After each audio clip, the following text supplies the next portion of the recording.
বিবাহের আগে যদি কোনো ছেলে কোনো মেয়ের সাথে হারাম কোনো রিলেশনশিপে জড়িত হয়, কোনো রিলেশনশিপ তৈরি করে, কোনো সম্পর্ক তাদের মধ্যে তৈরি হয়, এমনকি শুধু যদি কথাবার্তা এবং ছোঁয়া ধরা, একান্তে সময় কাটানো এগুলো হয়, সেগুলোও হারাম। কারণ রাসূল করিম সাল্লাল্লাহু আলাইহি ওয়াসাল্লাম বলেছেন, লা ইয়াখলুওয়ান্না রাজুলুন বিইমরাআতিন, কোনো পুরুষ একাকী কোনো নারীর সঙ্গে নির্জনে সময় কাটাবে না, এটা জায়েজ নেই যদি তারা গায়রে মাহরাম হন। এবং নির্জনে যখন তারা একাকী কথা বলবে, সেক্ষেত্রে তাদের মধ্যে বাজে কথার আদান প্রদান হবে, ভালো কথা বললেও সেখানে চিন্তার ক্ষেত্রে মনের জেনাটা তাদের মধ্যে অবশ্যই হবে, এবং আরও নানাবিধ গুনাহের দিক তাদের রয়েছে। তো এইসব বিষয়গুলো যেহেতু আছে, অতএব বিবাহের আগে এ ধরনের সম্পর্ক স্থাপন করা সম্পূর্ণরূপে নিষিদ্ধ এবং গুনাহের কাজ।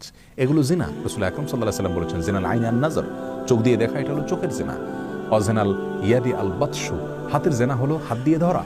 এবং প্রত্যেকটি অঙ্গের জেনা আছে, যার কারণে বিয়ের আগে যারা সমস্ত জেনায় লিপ্ত হন তথাকথিত প্রেম ভালোবাসা বা ভাবালুতার নামে, তারা যদি পরবর্তীতে একে অন্যকে বিয়ে করেও নেন, তাহলেও তাদের আগের গুনাহ অটোমেটিক মাফ হয়ে যাবে না, বরং আগের গুনাহ থেকে, অপরাধ থেকে আল্লাহ রাব্বুল আলামিনের কাছে তওবা করে লজ্জিত হয়ে ক্ষমা চেয়ে নিতে হবে, তারপরে সেটি মাফ হওয়ার আশা করা যেতে পারে।